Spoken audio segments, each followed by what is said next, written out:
The Reason I Jump, the inner voice of a 13-year-old boy with autism. Preface. When I was small, I didn't even know that I was a kid with special needs. How did I find out? By other people telling me that I was different from everyone else and that this was a problem. True enough, it was very hard for me to act like a normal person. And even now, I still can't do a real conversation. I have no problem reading books aloud and singing, but as soon as I try to speak with someone, my words just vanish.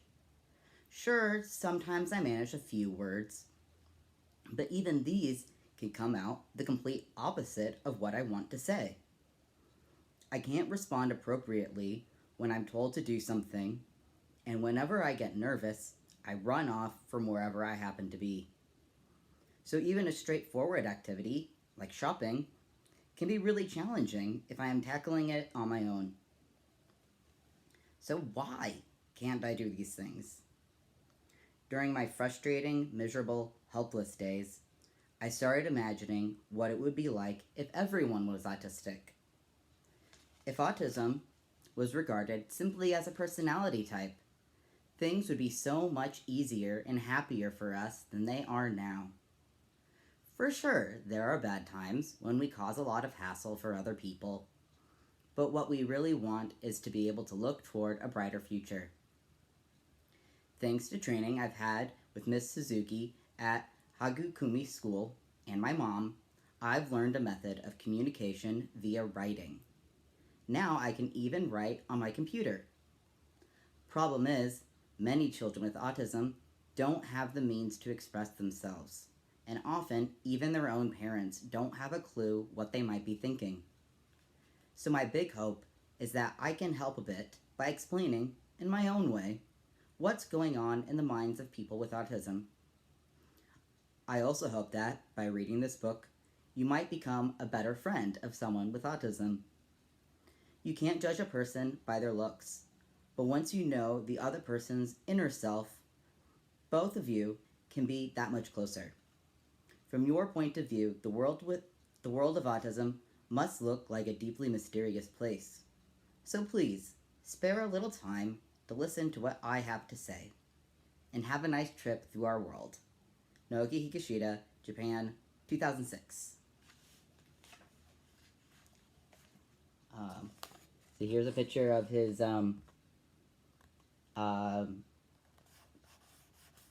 communication board, his alphabet card that he uses to point at to to write this whole book. Okay, and it's like a series of questions and answers. So question 1: how are you writing these sentences? The alphabet grid is a method of non-vocal communication. You might think that speech is the only way to get your points and intentions across, but there is another way to say what you want without using the vocal nervous system. At first, I never dreamed I could make it work, but now I am well able to express my true self using only a computer and an alphabet grid. This was an incredible feeling. Not being able to talk means not being able to share what you're feeling and thinking. It's like being a doll, spending your whole life in isolation, without dreams and without hopes. Sure, it took a long time before I could finally start communicating via written text on my own. But on that first day, when my mom supported my writing hand in hers, I began to acquire a new way of interacting with others. Then, to allow more independent communication, Mom invented the alphabet grid. The alphabet grid makes it possible to form my words by simply pointing to their letters instead of having to write them out one by one. This also lets me anchor my words that would otherwise flutter off as soon as I tried to speak them. Often, while I was learning this method, I'd feel utterly beaten. But finally, I arrived at the point where I could indicate the letters by myself. What kept me hammering away at it was the thought that I could live my life as a human being. Nothing is more important than being able to express myself. So for me, the alphabet grid isn't just about putting together sentences, It's about getting across to other people what I want and need them to understand. Question 2. Why do people with autism talk so loudly and weirdly? People often tell me that when I'm talking to myself, my voice is really loud, even though I still can't say what I need to, and even though my voice at other times is way too soft. This is one of the things I can't control. It really gets me down. Why can't I fix it? When I'm talking in a weird voice, I'm not doing it on purpose. Sure, there are some times when I find the sound of my own voice comforting, when I'll use familiar words or easy-to-say phrases. But the voice I can't control is different. This one blurts out, not because I want it to. It's more like a reflex. A reflex reacting to what? To what I've just seen in some cases, or to some old memories. When my weird voice gets triggered, it's almost impossible to hold it back. And if I try, it actually hurts, almost as if I'm strangling my own throat. I'd be okay with my weird voice on my own, but I'm aware that it bothers other people. How often have the strange sounds coming out of my mouth embarrassed me nearly to death? Honest, I want to be nice and calm and quiet too. But even if we're ordered to keep our mouths shut or to be quiet, we simply don't know how. Our voices are like our breathing. I feel just coming out of our mouths unconsciously. Question 3. Why do you ask the same questions over and over?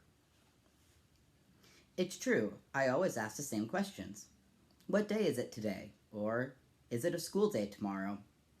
Simple matters like these I ask again and again. I don't repeat my question because I don't understand. In fact, even as I'm asking, I know I do understand. The reason why? Because I very quickly forget what it is I've just heard. Inside my head, there really isn't such a big difference between what I was told just now and what I heard a long time ago. So I do understand things, but my way of remembering them works differently from everyone else's. I imagine a normal person's memory is arranged continuously, like a line.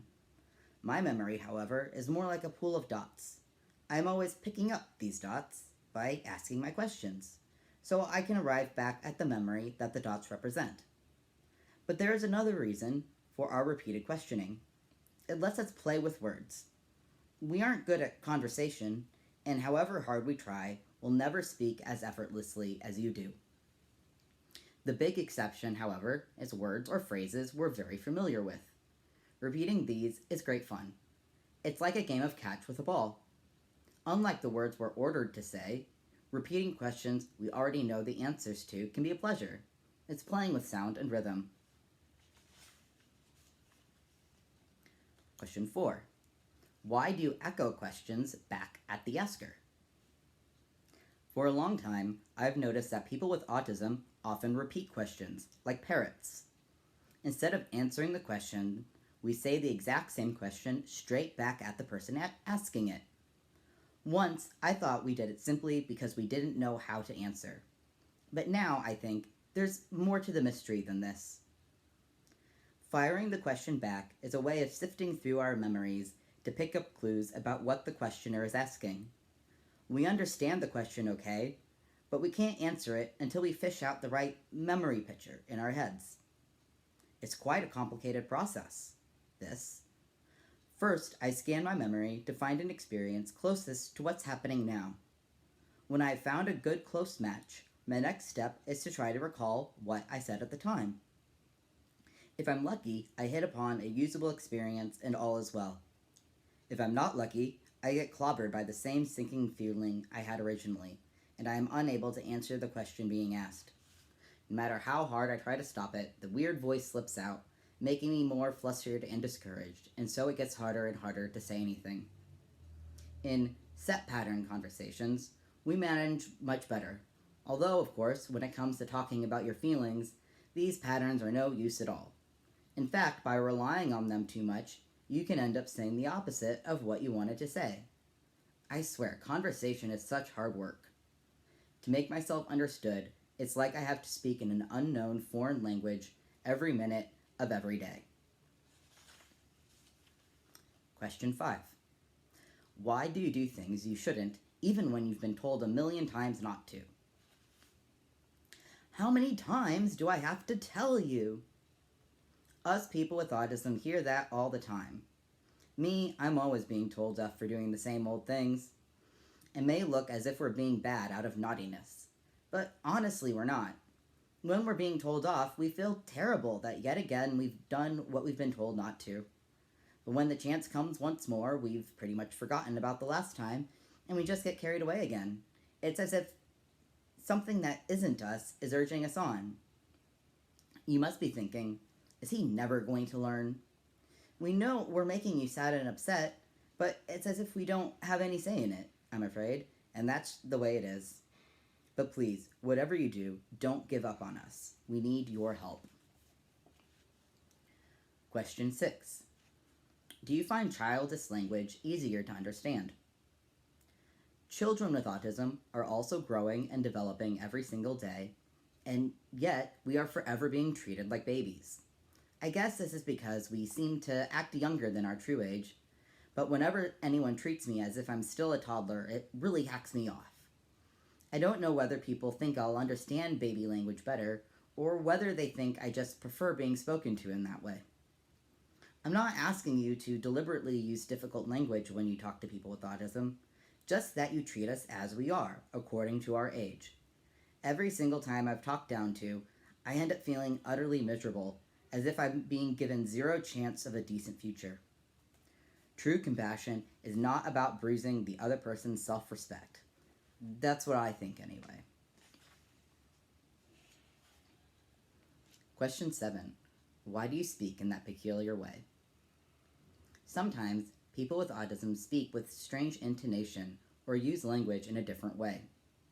Non-autistic people can sort out what they want to say in real time while they're having their conversation. But in our case, the words we want to say and the words we can say don't always match that well, which is why our speech can sound a bit odd, I guess. When there's a gap between what I'm thinking and what I'm saying, it's because the words coming out of my mouth are the only ones I can access at that time. These words are either available because I'm always using them, or because they left a lasting impression on me at some point in the past. Some of you may think we read aloud with a strange intonation too. This is because we can't read the story and imagine the story at the same time. Just the act of reading costs us a lot of effort. Sorting out the words and somehow voicing them is already a very tall order. More practice will help, however. Please, never laugh at us, even when we're doing less than great job. Question 8. Why do you take ages to answer questions? You normal people, you talk at an incredible speed. Between thinking something in your head and saying it takes you just a split second. To us, that's like magic. So is there something wrong with the circuitry in our brains? Life's been tough for people with autism, pretty much forever, yet nobody's really been able to identify the causes of autism. For sure, it takes us ages to respond to what the other person has just said. The reason we need so much time isn't necessarily because we haven't understood, but because by the time it's our turn to speak, the reply we wanted to make has often upped and vanished from our heads. I don't know if this is making a whole lot of sense to you. Once our reply has disappeared, we can never get it back again. What did he say again? How was I going to answer her question? Search me. And all the while, we're being bombarded by yet more questions. I end up thinking, this is just hopeless. It's as if I'm drowning in a flood of words. Question 9. Should we listen to every single word you say? Making sounds with your mouth isn't the same thing as communication, right? Lots of people can't get their heads fully around this, I think. Isn't there a belief out there that if a person is using verbal language, it follows that the person is saying what they want to say? It's thanks to this belief that those of us with autism get even more locked up inside ourselves. Just because some of us can make sounds or utter words, it does not follow automatically that what we said is really what we wanted to say. Even with straightforward yes or no questions, we make mistakes. It happens all the time to me that the other person misunderstands or misinterprets what I've just said. Because I'm barely able to hold a conversation, fixing what's gone wrong is beyond my powers. Every time this happens, I end up hating myself for being so useless and clamming up. Please don't assume that every single word we say is what we intended. This makes communication between us difficult. I know we can't even use gestures, but we really badly want you to understand what's going on inside our hearts and minds. And basically, my feelings are pretty much the same as yours. Question 10. Why can't you have a proper conversation? For a long time, I've been wondering why us people with autism can't talk properly. I can never say what I really want to. Instead, verbal junk that hasn't got anything to do with anything comes pouring out of my mouth. This used to get me down badly, and I couldn't help envying all those people who speak without even trying. Our feelings are the same as everyone else's, but we can't find a way to express them. We don't even have proper control over our own bodies. Both staying still and moving when we're told to are tricky.